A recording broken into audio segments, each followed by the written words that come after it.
자, 에피쿠로스 이어서 이제 살펴봅시다. 에피쿠로스는 운둔의 삶을 지지했다고 알려져 있어요. 그러니까 정치적 참여를 거부했는데, 정치적 참여를 거부했다는 뜻은 여러분, 우리가 이제 고대 그리스 전통, 플라톤과 아리스토텔레스는 그 폴리스의 성장, 폴리스의 발전을 매우 중시 여겼죠. 그렇죠? 그러니까 정치라는 것은 인간의 삶의 중요한 과정으로 여겼다면, 에피쿠로스는 정치적 참여를 거부함으로써 지금식으로 따지면 개인과 사회의 삶을 분리시켰다고 말할 수 있습니다. 그러니까 오히려 정치라고 불리는 것은 인간의 삶에 있어서 행복을 부여하지 않는다라는 입장인 거예요. 그러니까 이거를 또 이해하려면 앞서 헬레니즘 시대의 상황을 이해해야 된다 그랬죠. 그러니까 헬레니즘 시대의 사람들이라는 것이 실제로 정치를 통해서 행복해지는 것이 아니라 오히려 더 극단적 대립과 고통을 만들어냈다는 것이라고 말할 수 있어요. 자, 에피쿠로스 입장을 좀 더 간략하게 정리를 하면, 그러니까 에피쿠로스 입장에서 최고선, 그러니까 최고선이라는 말은 선이 좋은 거라고 그랬죠. 가장 좋은 걸 행복이라고 합니다. 그리고 미리 얘기하지만 우리가 배우게 될 헬레니즘 시대 철학자들은 다 최고선을 행복으로 여겨요. 자, 차이는 행복을 무엇으로 볼 거냐에 따라 달라지는 겁니다. 에피쿠로스는 행복을 쾌락이라고 여겨요. 그리고 선을, 그러니까 이런 입장에서 보면 선이 쾌락인 거고 악은 쾌락과 반대되는 고통인 거죠. 자, 근데 쾌락이라고 하면 보통은 뭐 어떻게 생각하냐면 대부분의 우리가 일반적으로 생각할 때 쾌락이라는 감정의 고조, 감정의 흥분이라고 생각할 경우가 많습니다. 그렇죠? 뭔가 되게 맛있는 걸 먹었을 때 그 들뜬 느낌을 보통 쾌락이라고 하는데 여러분 다른 건 기억 못해도 에피쿠로스는 쾌락은 고통의 부재로 여겼다라는 걸 기억해야 돼요. 자, 고통이 없는 상태가 뭐라는 겁니까? 쾌락이라는 겁니다. 그러면 여러분 이런 식의 정의에 따르면 쾌락의 외연이 넓어질 수밖에 없겠죠. 예를 들면 쾌락을 감정의 흥분이라고 따지면 그러한 쾌락은 감각적 자극에서 오는 거기 때문에 좁혀진다고 말할 수 있어요. 그 범위가. 근데 에피쿠로스는 고통의 부재라고 말함으로써 고통이 아닌 상태가 쾌락이라고 얘기하니까 그 범위가 꽤 넓어지겠죠. 그렇죠? 그래서 이 에피쿠로스 입장에서 보면 고통의 최소가 삶의 목표고 고통의 최소는 바로 뭐를 이끄는 겁니까? 행복을 극대화시키는 거겠죠. 그리고 에피쿠로스가 생각하는 그런 행복한 상태를 뭐라고 부른다? 아타락시아라고 불러요.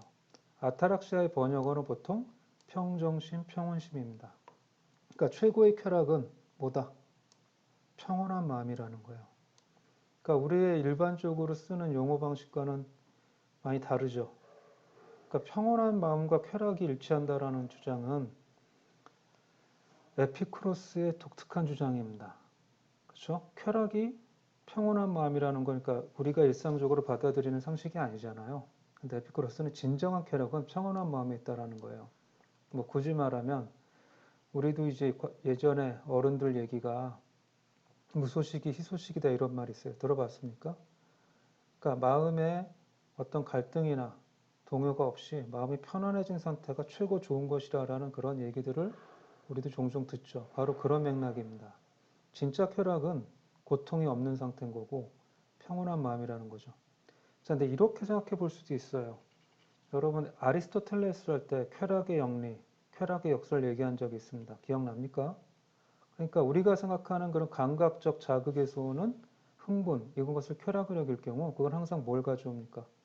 고통을 가져오겠죠. 고통을 가져온다라면 에피쿠로스 입장에서 보면 뭐예요? 그런 행복이 아닌 거죠. 그렇죠? 진정한 쾌락, 진정한 행복은 그래서 이런 고통이 없는 상태, 평온한 마음, 평정심이라고 불릴 수 있는 거죠. 이해됩니까? 자, 에피쿠로스는 굉장히 많은 책을 남겼다 그러는데 당시 많은 철학자들이 그랬듯이 자연에 대해서 자연학적인 관심이 많았어요. 그리고 인간의 본성에 대한 관심도 꽤 많았습니다. 그래서 이제 인간의 욕망을 검토하는데 왜 인간의 욕망을 검토해야 되냐면 여러분 욕망의 충족에서 보통 쾌락이 온다라고 얘기하잖아요.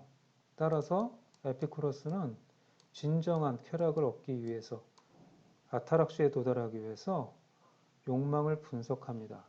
자, 그럴 때 주요한 기준이 에피쿠로스는 욕망을 크게 두 가지로 구분을 해요. 자연스러운 것과 필수적인 것. 자연스럽다라는 것은 말 그대로 타고났다라는 뜻이에요. 원래 인간이 태어나면서 갖게 되는 욕망. 이건 자연스러운 욕망이라고 말할 수 있고, 필수적이라는 의미는 뭐와 연결되면 생존에 필수적이라는 겁니다. 좀 더 확장시키면 인간의 삶에 좋은 삶, 즉 행복에 필수적인 것이 무엇이냐는 물음을 던지는 거죠. 그래, 자연스러운 욕망, 필수적인 욕망을 구별함으로써 인간의 행복을 주는 생활 방식을 검토하려는 거예요. 자, 에피쿠로스의 구분법을 가봅시다. 에피쿠로스에 따르면 자연스럽고 필수적인 욕망이 있습니다. 그건 뭐예요? 목마름, 식욕과 같으라는 거예요. 그러니까 예를 들면 여러분, 인간이 목이 안 마르면 어떻게 될까요? 탈수증으로 죽겠죠, 그렇죠? 식욕도 마찬가지죠. 식욕이 없다면 인간은 음식을 먹지 않을 거고 영양분이 부족으로 죽을 겁니다.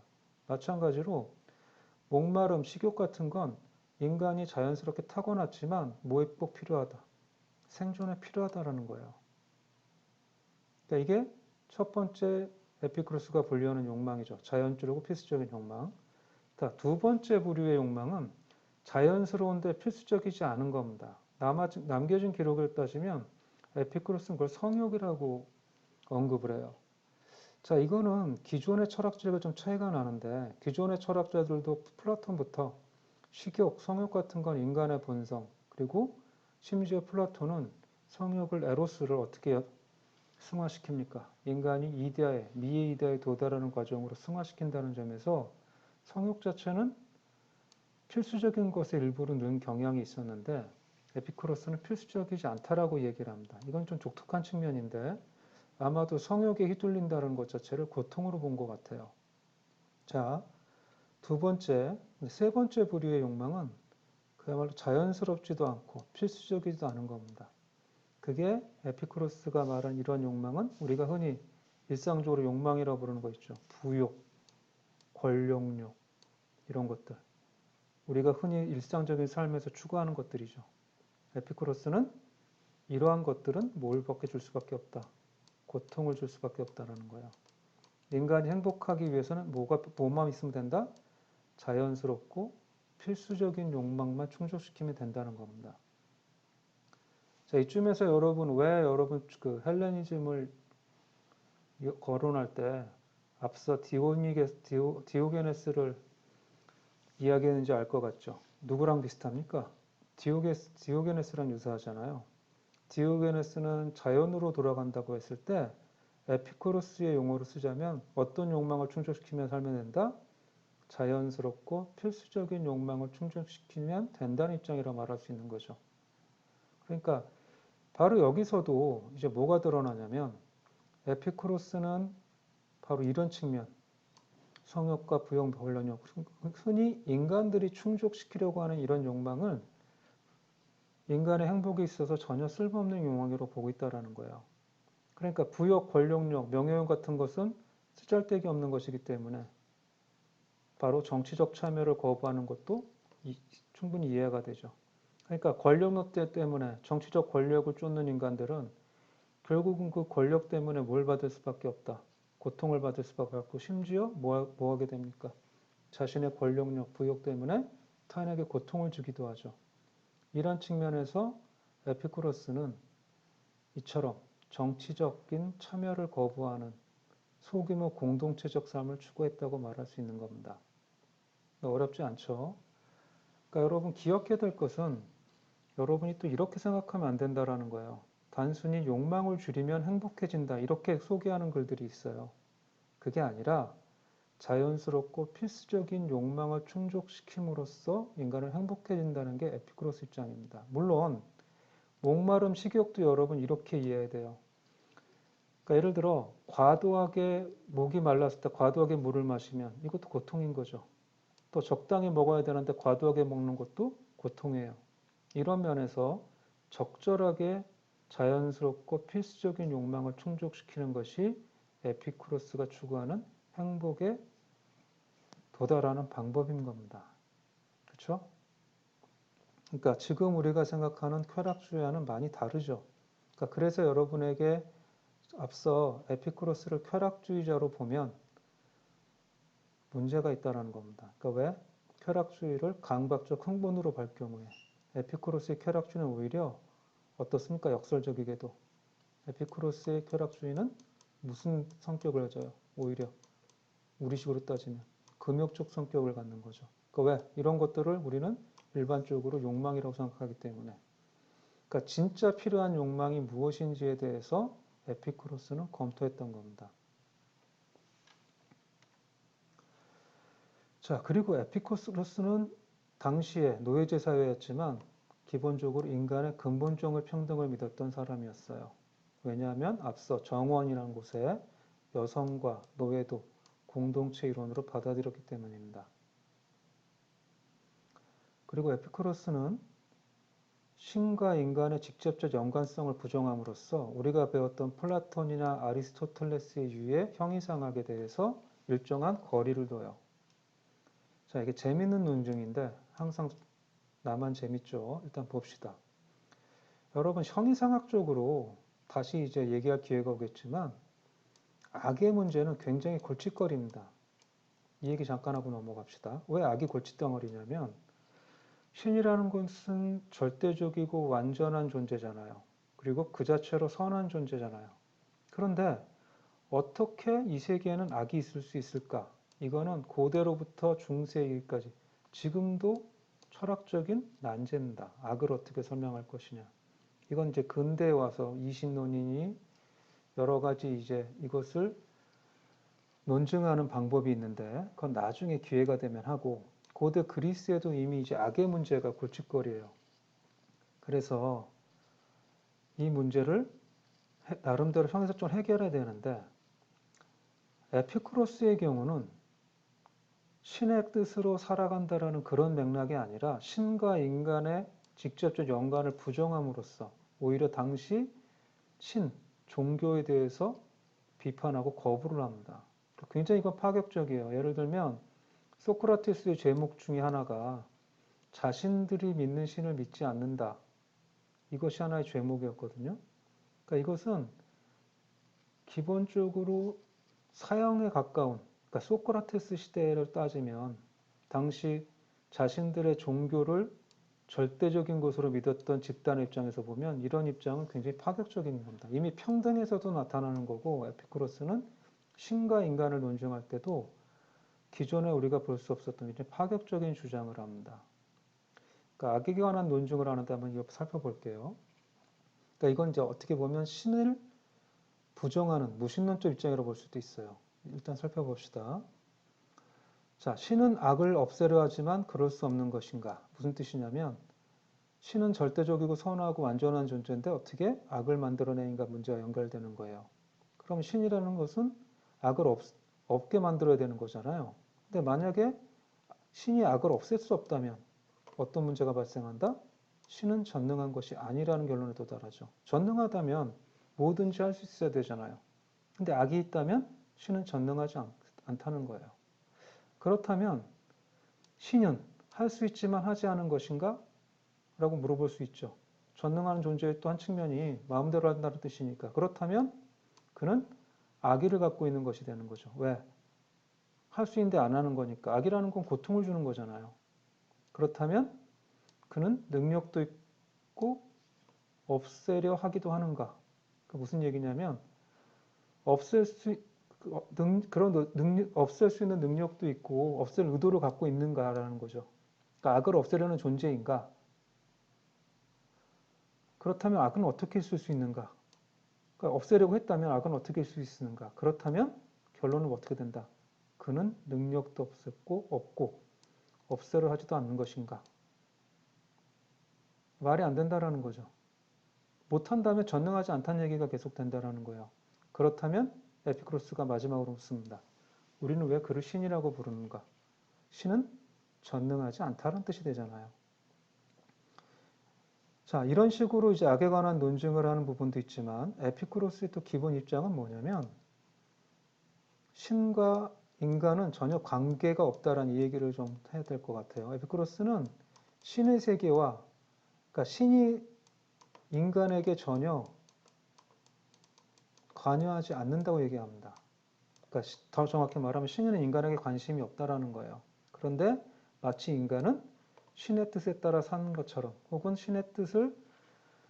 그러니까 신의 뜻이 무엇인지 아는 척 떠드는데, 에피쿠로스는 신은 인간에게 관심이 없다라고 얘기를 해버려요. 그러니까 이것은 지금식으로 따지면 무신론에 가까운 거죠. 그러니까 신은 있다고 해도 인간에 관심 없고, 신이 만약에 전능하다면 악의 문제를 해결할 수 없으니까 굉장히 어찌 보면 불경죄에 가까워 보이는 거죠. 그렇죠? 이러한 그 에피쿠로스의 논증은 기본적으로 유물론적 세계관을 반영하기는 것도 맞지만 그의 자연과학적인 세계관을 잘 보여준다고 말할 수 있습니다. 그러니까 자연과학적 세계관이라는 건 뭐냐면 인간이 이성을 통해 논리적으로 설명할 수 없는 것에 대해서 에피쿠로스가 거리를 둔다는 거죠. 그러니까 형이상학적인 세계를 비판한다고 말할 수 있어요. 그래서 에피쿠로스는 이런 과학적 세계관, 과학적 사고를 보여주는데 어떤 특징이 있냐면, 그러니까 에피쿠로스는 하나의 확실한 진리, 지식이 있다는 주장보다는 어떤 과학적 사고, 만약 여러 가지 이론이 관찰되는 데이터들과 그 데이터가 일관되다면 그 모두를 유지하라는 주장을 남겼다고 해요. 이게 무슨 얘기냐면, 그러니까 예를 들어 어떤 사람이 죽었다고 해봅시다. 좀 극단적인 사례가 있는데, 그러니까 이 사람이 죽은 이유를 여러 가지가 있을 수 있어요. 예를 들면 정확한 이유는 모르는 상황인 거죠. 이 사람이 죽은 이유가 굶어 죽을 수도 있고, 혹은 누군가에 감금되어서 그러니까 일부러 누군가에 감금돼서 그 감금된 상태에서 굶어 죽을 수도 있고, 감금된 상태에 있는 거죠. 그 다음에 밥을 주지 않아 죽은 걸 수도 있고, 또 어찌 보면 당시 병이 있어서 조금만 굶어도 큰 고통이 돼서 죽었을 수도 있어요. 그러니까 이 얘기를 왜 하냐면 하나의 데이터라는 건 형이상학적으로 신의 뜻으로 모든 걸 설명하는 방식이 아니라 우리가 경험을 통해서 그것의 근거라고 생각할, 원인이라고 생각할 만한 것들이 있다라면 다 같이 고려해야 된다라는 거예요. 그렇죠? 그러니까 예를 들어 A, B, C, D라는 여러 가지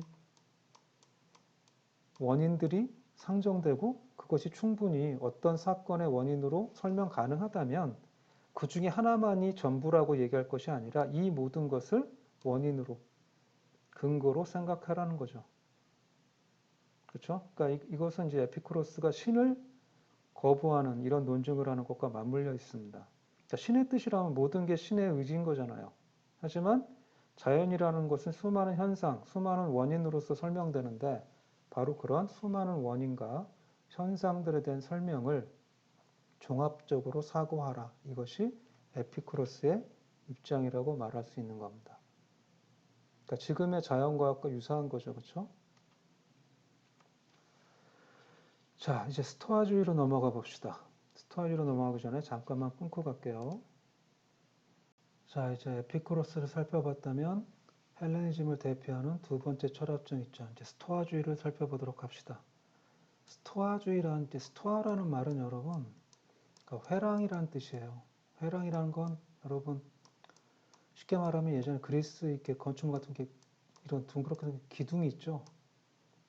기둥을 의미합니다. 왜 스토아주의냐면 이런 회랑에 모여서 사람들이 철학적 토론을 했다 그래서 스토아주의고, 창시자는 제논이에요. 여러분 제논하면 기억나야 될 사람 있죠. 변화와 운동을 부딪혔던 제논. 그 제논이 아니에요. 그 제논은 엘레아 학파의 제논이고, 지금 스토아주의 창시자는 키티온의 제논입니다. 그러니까 동명이인입니다. 그러니까 제논은 이런 말을 남겼다 그래요. 한결같은 삶을 살아라. 그러니까 미리 또 얘기하자면 스토아주의자들은 다른 헬레니즘 철학자들과 마찬가지로 영혼의 치유, 행복을 목표로 삼았는데 제논이 남긴 말은 이제 가장 행복한 삶은 뭐예요? 한결같은 삶을 살라는 거죠. 그럼 한결같은 삶은 뭐냐? 제논의 비유는 풍족하게 흐르는 강과 같은 삶, 이런 것이고, 의지와 능력이 일치하는 삶이라고 얘기합니다. 의지와 능력이 일치하는 사람. 어때요? 좀 더 구체화되나요? 내가 무엇을 하려고 하는데 그만큼 할 수 있는 능력이 있을 때 그것이 가장 좋은 삶이라는 거죠. 그렇듯하죠, 그죠? 또 쟤는 또 뭐라고 얘기했냐면 통찰력을 키우고 그 다음에 고통은 본래 악이 아님을 인식하라는 말을 남겼다고 합니다. 잘 이해가 안 되죠? 고통은 본래 악이 아님을 인식하라. 왜냐하면 우리가 조금 전에 배운 에피쿠로스는 고통에서 벗어나는 삶을 추구했는데 지금 스토아주의자는 그건 악이 아니다 이런 말은 달리 말하면 고통은 악이 아니기 때문에 받아들일 수 있는 것으로 여겨지잖아요. 그렇죠? 일단 스토아주의 에피쿠로스는 정반대 입장에 서 있다는 것을 우리가 알 수 있어요. 자, 그런데 항상 하는 얘기지만 여러분, 철학이라는 게 시간이 지날수록 서로 전혀 다른 이론이 발전하는 것이 아니라 계속 축적되고 논쟁과 끊임없는 토론을 통해서 발전하는 것이거든요. 그러니까 예를 들어서 각각의 철학자들은 유사점과 차이점이 있어요. 그건 나중에 다시 설명하도록 하고 일단 겉보기에 재논을 통해서 드러나는 스토아주의는 에피쿠로스는 차이가 있는 것 같다 정도까지는 우리가 충분히 느낄 수 있죠. 자, 일단 스토아주의를 들어가기 전에 여러분 이해해야 될 게 하나 있습니다. 스토아주의는 에피쿠로스처럼 단일한 하나의 입장이라고 말할 수가 없어요. 왜냐하면 스토아주의는 근 1000년 이상 이어지는 철학적 입장입니다. 그러니까 고대 그리스에서 로마 시대를 거쳐요. 기본적으로 로마 제국이 1000년이 간다고 그랬잖아요. 그렇죠? 그 다음에 중세, 근대 이르기까지 굉장히 긴 영향을 끼친 철학적 입장이에요. 그래서 사실 스토아주의라 그러지만 물론 스토아주의라 묶일 수 있는 유사한 점들이 있지만 세부적으로 들어가면 이론들이 모두 조금씩 달라요. 그러니까 그래서 스토아주의 그럴 때 여러분 마치 스토아주의가 하나의 어떤 입장만을 하나의 이론만을 가진 것으로서 이해하면 안 된다라는 겁니다. 일단 유명한 스토아주의자는 창시자 제논이 있을 거고 크리시포스라는 철학자가 있어요. 그러니까 스토아주의 이론을 섬세하게 다듬은 사람으로 알려져 있고 크리시포스는 나중에 잠깐 또 살펴볼 겁니다. 그 다음에 로마 시대의 유명한 스토아주의자가 누굽니까 여러분? 세네카 들어봤나요? 세네카. 그 다음에 여기 빠졌는데 키케로. 키케로는 여러분 기억납니까? 공화주의자로서 누구랑 대립했던 사람이에요? 유명한 카이사르, 시저랑 대립했던 사상가입니다. 에피테투스는 로마 시대 노예였다가 자유민이 됐던 것으로 알려져 있고 에피테투스 또한 이제 후대 사람들에게 어떻게 살면 행복한지를 알려준 스토아주의자로 알려져 있어요. 하지만 에피테투스의 이론은 뭐 논리정연하게 남아있는 건 없습니다. 스토아주의자로 알려져 있다는 거예요. 그 다음에 유명한 스토아주의로 또 알려진 사람이 로마의 황제 마르쿠스 아우넬리우스라는 황제까지를 포괄해요. 명상록이라는 책을 썼는데 그러니까 정복전쟁 벌이면서 밤에는 명상록을 쓴 황제고 스토아주의 이론을 삶의 지침으로 여겼다고 알려져 있습니다. 나중에 기회가 되면 키케로나 마르쿠스 아울레네스 책들은 지금 여전히 잘 번역돼서 남아있으니까 읽어보도록 하고 그리고 요즘 또 흥미로운 건 항상 나만 흥미롭고 재밌지만 키콜의 책들이 요즘 어떤 식으로 소개가 되냐면 출판 시장에서 마치 행복으로 인도해주는 그런 행복 전도서처럼 설명되곤 하는데 그렇게 단순한 사상가는 아닙니다, 여러분. 자, 스토아주의 하면 여러분 딴 건 다 기억 못해도 특징이 동일하게 같이 모든 스토아주의가 동일하다고 말할 수 있는 특징이 두 가지가 있어요. 세부적으로는 달라져도 그게 뭐냐면 스토아주의가 강조하는 것은 자연에 따른 삶이라는 겁니다. 그러면 자연에 따른 삶, 자연 또 나왔어요. 아까 이미 우리가 디오게네스 얘기할 때 자연으로의 복귀를 얘기했다 그랬잖아요. 그렇죠? 근데 디오게네스도 자연을 얘기했는데 지금 스토아주의자들도 자연을 얘기하죠. 그런데 자연이 다릅니다. 이때 스토아주의자들이 말하는 자연은 신이에요. 그리고 신의 의미는 또 다르게 해석하면 이성적 질서입니다. 그러니까 마우스를 쓰면 잘 안 써진다 그랬어요. 이성적 질서를 의미해요. 그러니까 자연에 따른 삶이라는 것은 이성에 따른 삶이 되는 겁니다.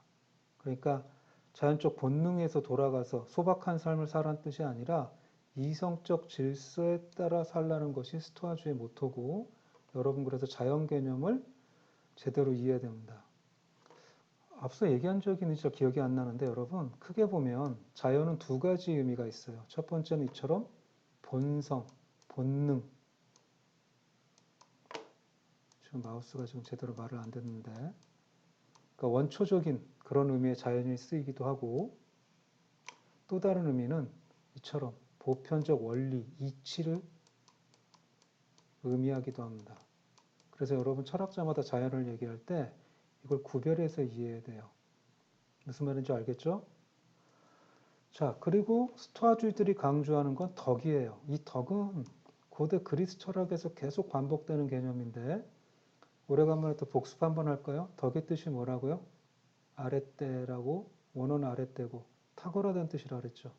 그래서 네 개의 주요한 덕 그러면 뭐예요?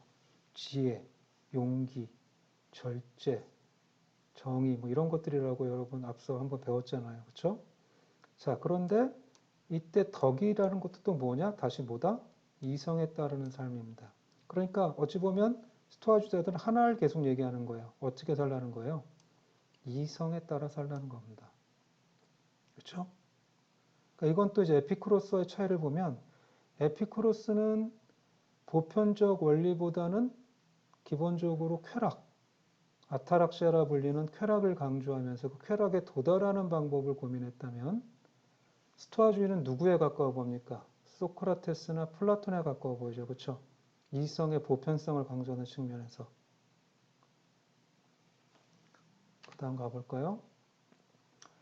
자, 스토아주의에서 여러분, 우리가 스토아주의는 워낙 길고 학자마다 다르다 그랬는데, 이제 스토아주의 철학이 우리에게 남긴 것을 이제 이해하려면 그 중에 가장 중요한 주제가 바로 감정이에요.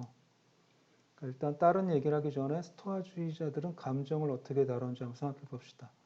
감정은 뭐의 번역어냐면, 그러니까 파토스라는 것의 번역으로 보통 쓰는데, 이곳의 어원은 여러분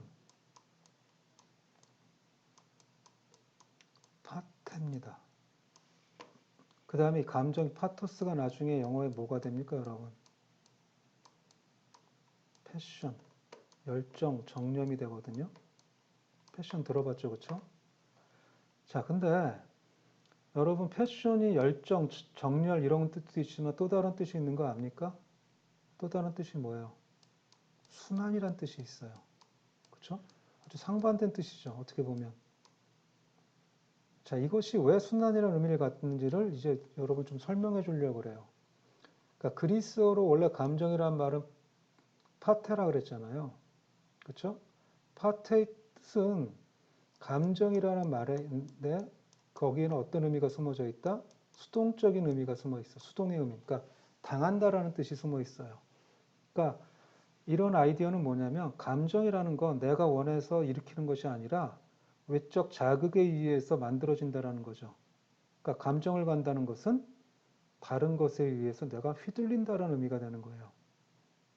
그러니까 감정이라는 말은 그래서 순환이라는 건 내가 원해서 당하는 게 아니죠. 다른 것에 의해 고통을 받는 거죠. 바로 이처럼 이 순환의 의미는 바로 처음에 파테라는 말이 갖고 있는 그런 의미에서 파생되었다고 볼 수 있는 겁니다.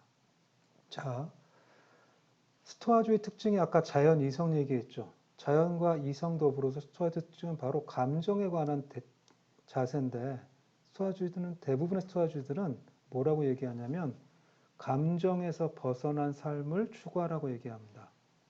그러니까 감정에서 벗어나 이성에 따르는 삶이 행복이라는 거예요. 그것 때문에 지금 감정을 설명하고 있는 거고, 그럼 감정을 뭐라고 보느냐? 자극과 흥분의 상태라고 봅니다. 스토아주의자들은.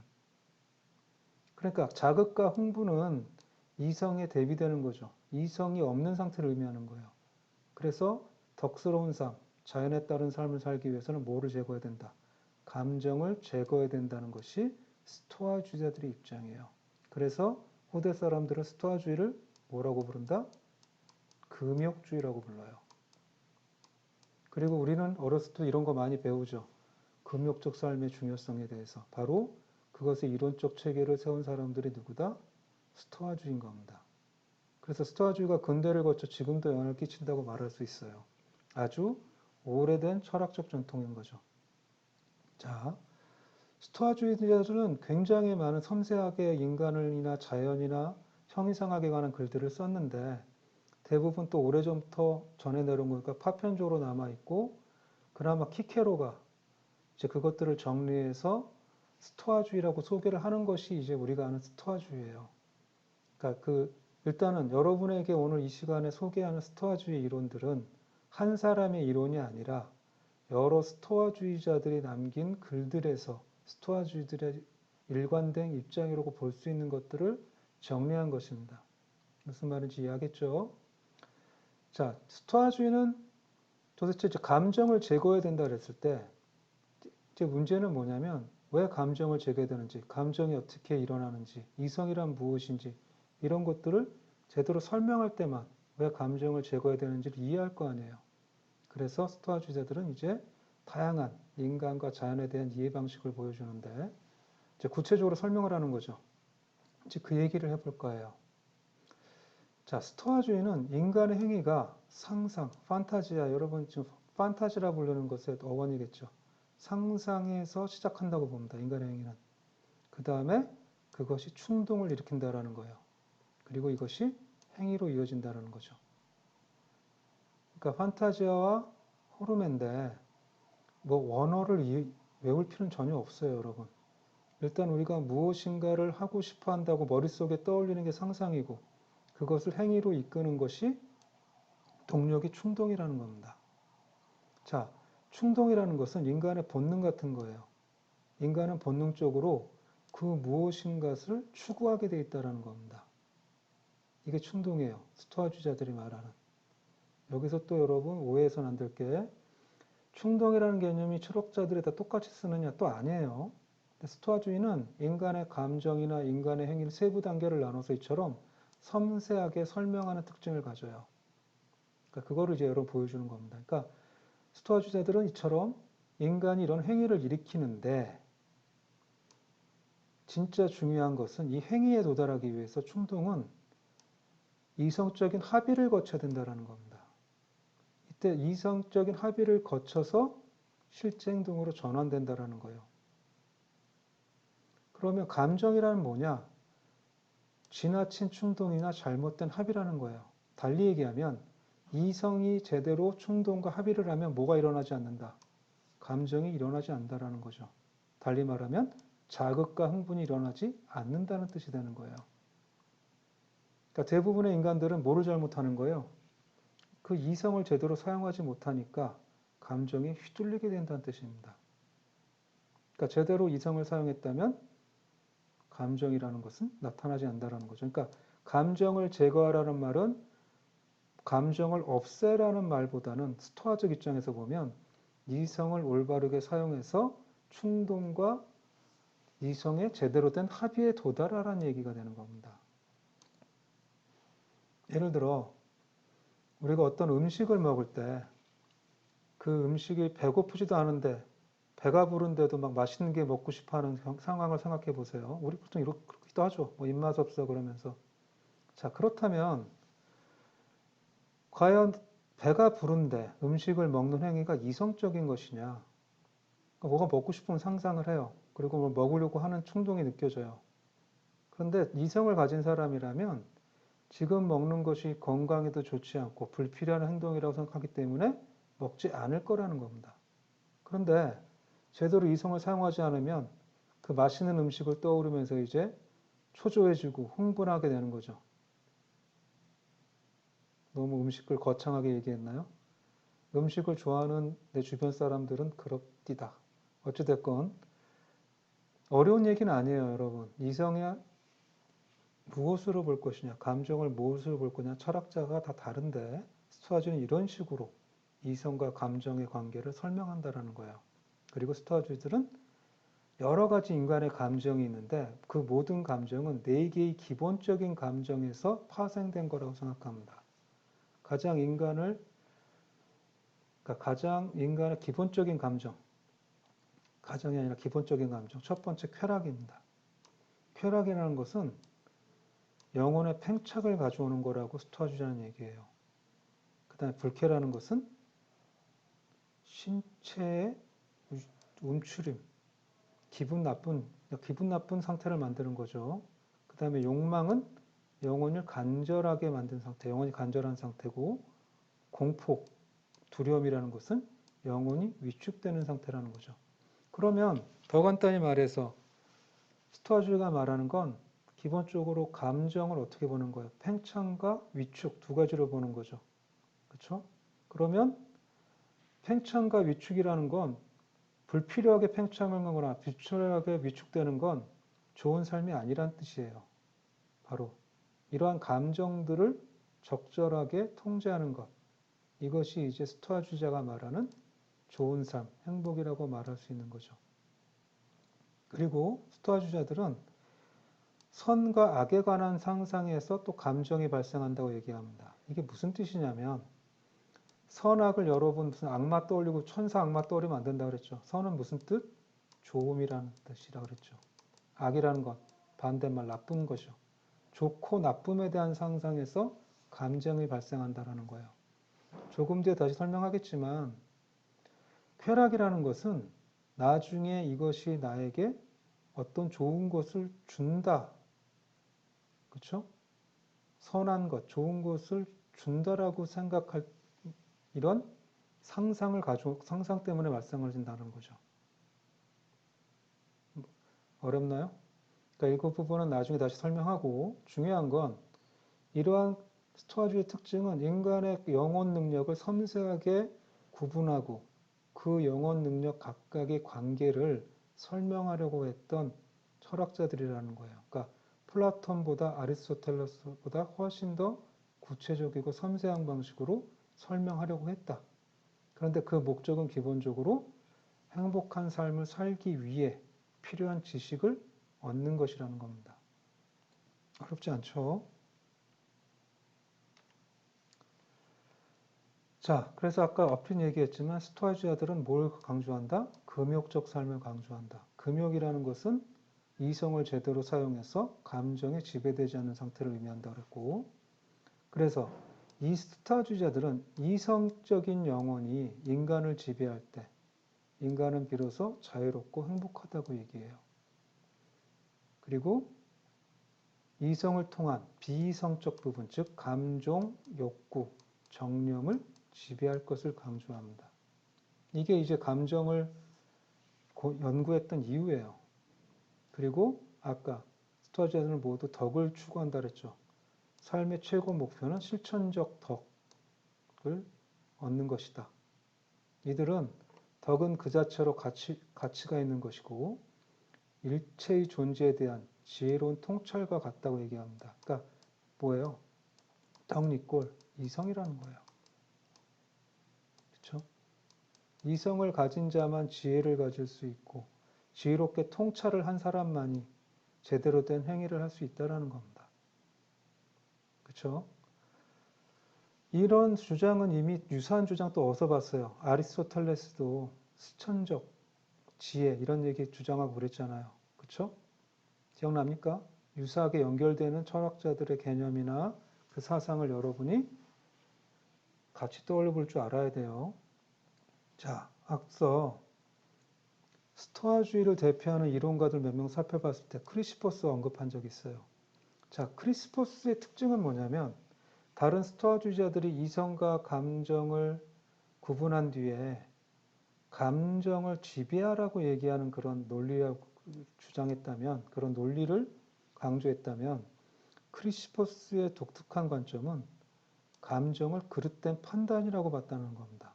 그러니까 잘못 이성을 사용하거나 아니면 이성이 합의를 못 이루면 감정이 생기는 것이 아니라 감성 따로 있는 것이 아니라 감정 자체는 판단이라는 거예요.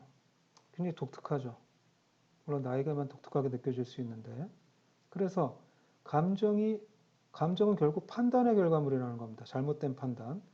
우리는 욕망에 휩싸이고 욕망에 벗어날 것을 강조하잖아요. 그렇죠? 그럼 욕망은 어떤 판단이냐면 앞서 조금 설명하다 말았는데 미래에 이것을 쾌락을 줄 거냐 말 거에 대한 잘못된 판단에서 계산해서 나온다는 겁니다. 욕망은. 그러니까 미래에 내가 이걸 먹으면 이걸 사면 쾌락을 줄 거라고 생각하니까 욕망이 생긴다는 거예요. 그러니까 그릇된 욕망이라는 것은 그러니까 욕망 자체라는 것에 휘둘리지 않기 위해서는 뭐를 정확히 계산할 줄 알아야 된다는 겁니까? 달리 말하면 미래에 대한 쾌락을 정확히 이성적으로 파악한다면 우리는 욕망에 휩싸이지 않을 거란 얘기가 되는 거예요. 그러면 공포는 뭐다? 미래의 고통에 대한 잘못된 계산 때문에 공포가 생겨난다는 거예요. 그래서 크리스퍼스에 따르면 감정은 온전히 우리의 능력에 달린 것이다. 아주 간단하게 얘기해서 어떤 충동과 이성의 합의가 아니라 이성 자체만 사용해도 우리는 뭐에 휘둘리지 않는다. 감정에 휘둘리지 않을 것이라는 것이 크리스포스의 입장입니다. 그러니까 어찌 보면 크리스포스의 입장은 이성을 통해 모든 걸 설명해내는 이론론적 세계관을 보여준다고 말할 수 있죠. 그러니까 훨씬 일관성을 가진 철학적 입장이라 말할 수 있어요. 어렵나요? 잠시 쉬었다 갑시다. 자, 자꾸 목이 잠겨서 중간중간에 끊게 되는데 일단 크리스포스 얘기하다가 우리 그만뒀죠? 자, 독사 얘기 잠깐만 생각난 독사 개념 누가 떠올라야 됩니까? 우리가 배웠던 철학자 중에 플라톤 떠올라야 되지 않겠어요?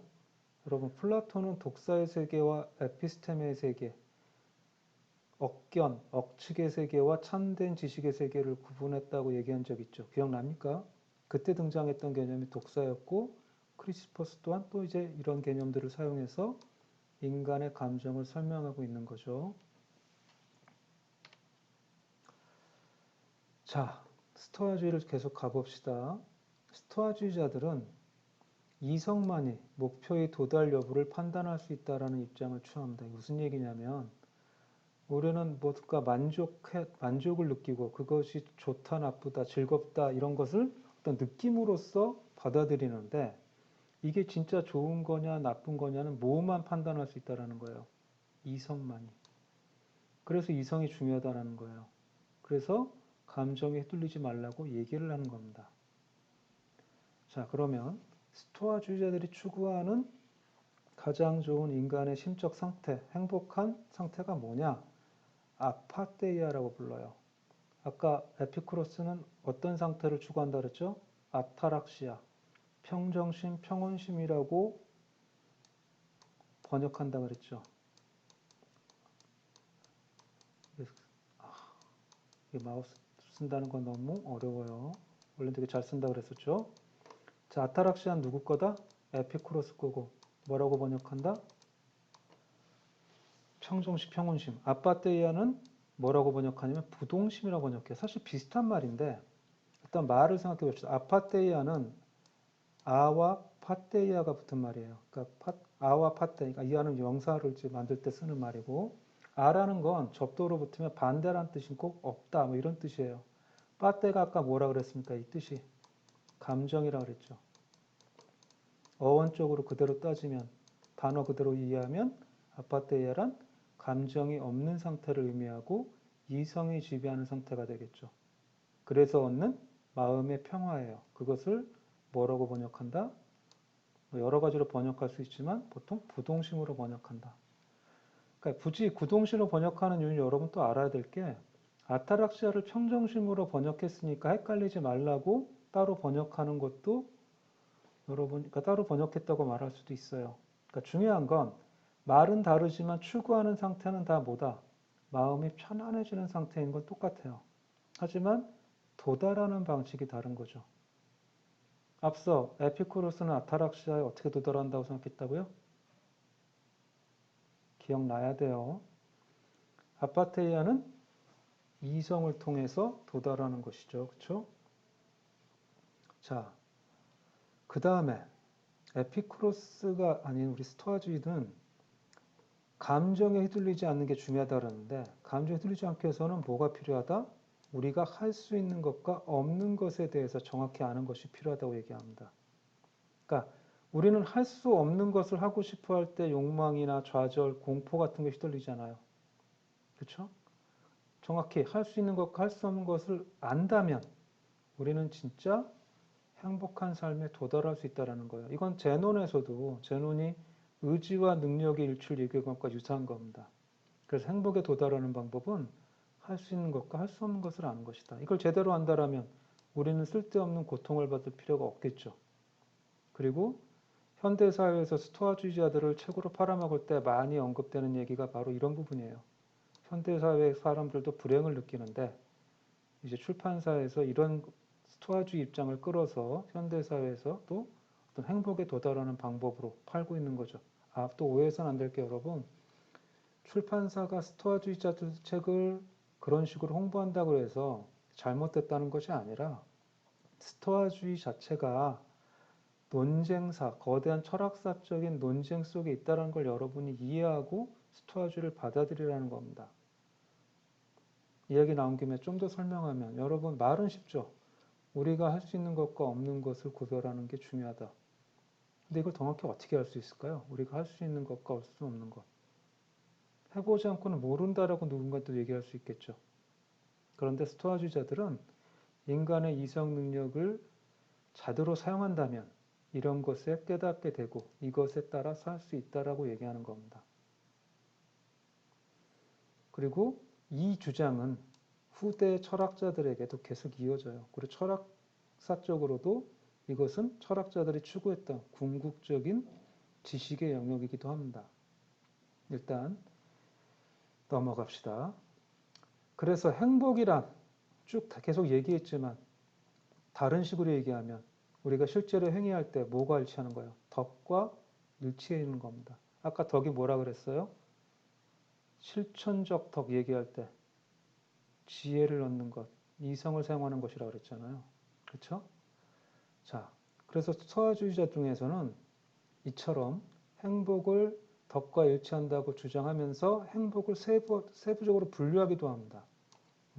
우리에게 행복을 주는 게 뭐냐라고 해서 좀 더 구분을 해요. 예를 들면 아리스토텔레스가 행복이라고 불리는 영역들을 구분하고 최고의 행복을 고민했던 것처럼 스토아주의자들도 우리가 행복이라 말하는 것들이 뭔지, 그 중에 최고의 행복이 뭔지를 고민하는 흔적들을 보입니다.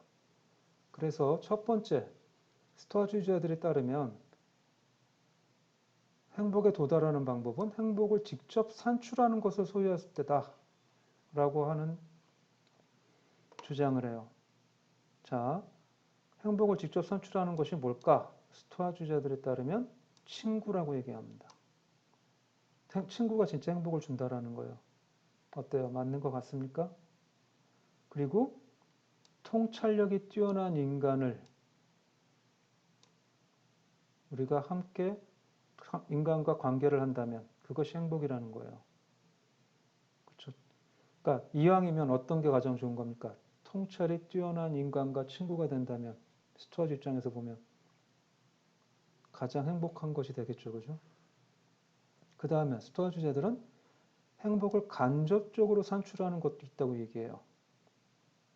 그것은 감정에 맞서는 긍정적 행위를 할 때 이것이 행복을 간접적으로 준다라는 겁니다. 그리고 스토아주자들은 간접적으로나 직접적으로 행복을 주는 것이 있는데 그게 바로 뭐다? 덕이라는 거예요. 덕을 가지면 직접적으로나 간접적으로 행복하다는 거예요. 왜 간접적이냐? 이런 측면이에요. 덕을 우리가 갖고 있으면 그것이 행복을 산출하고 되고 우리가 삶 자체를 덕스럽게 산다는 의미에서 행복의 일부가 된다는 거예요. 덕이 행복을 만들어내고 행복 속에 그 덕이 포함된다. 이런 맥락인 겁니다. 그러니까 결국은 가장 좋은 건 뭐예요? 덕을 갖는 것이고 그 다음에 굳이 그 다음 좋은 건 뭐예요? 통찰력이 뛰어난 인간과 사귀는 것이 되겠죠. 그렇죠? 친구를 사귀는 것. 세 번째, 감정과 맞서서 이성을 사용하는 그런 행위가 되겠죠. 그러니까 다 맞물려 있는데 이 두 개는 맞물려 있는데 독특한 점은 스토아주의자들이 이처럼 어떤 인간을 추구하는 것, 어떤 특정한 인간을 추종하는 것 특징을 보인다라는 거예요. 이건 나중에 살펴보겠지만 이런 사람들, 통찰력이 뛰어난 인간들의 끝판왕. 너무 개념이 저렴했죠. 가장 통찰력이 뛰어난 사람을 뭐라고 부른다? 현자라고 부릅니다. 그러니까 현자가 되는 게 달리 말하면 스토아주의자들의 목표고 행복이라고 말할 수 있어요. 이 부분 뒤에서 다시 얘기하겠지만 현자의 번역어는 소포스예요. 지혜를 가진 자란 뜻이죠.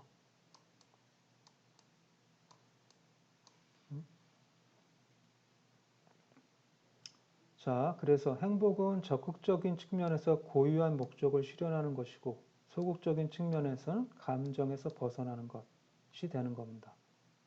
그러니까 아파트에 도달하는 것이 행복이라고 말했을 때 좀 더 적극적인 의미는 뭐예요? 덕, 이성을 실현하는 상태가 되는 것이고 소극적인 부분에서는 그냥 흥분 상태에 자극을 주는 감정의 상태에서 벗어난다는 의미가 된다는 겁니다. 어렵지 않죠? 자, 그리고 스토아주의자들에게 또 중요한 것이 스토아주의자들은 행복에 있어 외적 세계가 큰 의미가 없다고 주장한다는 점이에요. 그 외부 세계, 환경, 조건이 큰 의미가 없다고 주장하는 거죠. 이런 의미는, 이 주장은 이미 누구에게서 드러나요? 디오게네스, 견유학파나 이미 앞서 배웠던 에피쿠로스도 이런 주장을 하죠. 자, 여기서 헬레니즘 철학은 유사점을 갖는 거죠. 행복과 외적 환경을 구분한다. 그렇죠? 그만큼 그 세계가 혼란스럽다는 것을 반영하는 것이라고 말할 수 있습니다. 그리고 스토아주의자들은 모든 인간은 이성을 가지고 있기에 모두 행복할 수 있다는 단순하게 말하면 만민평등주의 같은 걸 주장했습니다. 심지어 노예도 행복할 수 있다는 주장을 해요. 자, 그런데 오해해서는 안 될 게 여러분. 그럼 스토아주의자들은 노예 해방을 시키고 신분적 평등을 주장했느냐? 그건 아니에요. 여러분 아는 세네카나 다 귀족이었습니다. 그렇죠? 그러나 이론적으로는 그 당시 신분제를 비록 벗어난 삶을 살지 않았지만 이론적으로는 어떤 모습을 보여준다? 모든 인간은 평등하고 심지어 노예도 행복할 수 있다는 입장을 세웠다. 근데 이건 좀 더 설명이 필요한데 일단 모든 인간은 이성을 갖고 행복하다고 그럴 때 이것이 이제 한평등의 주요한 기준이라는 걸 여러분이 생각해 봐야 돼요. 그러니까 인간은 모두 평등하다고 얘기하죠. 이건 자영하는 상식처럼 받아들이는데 도대체 인간이 평등하다고 그럴 때 뭐가 평등하다는 건지는 철학자마다 그리고 이론마다 조금씩 다릅니다. 그러니까 우리가 일상적으로 바라볼 때 사람은 다 다르잖아요. 그렇죠?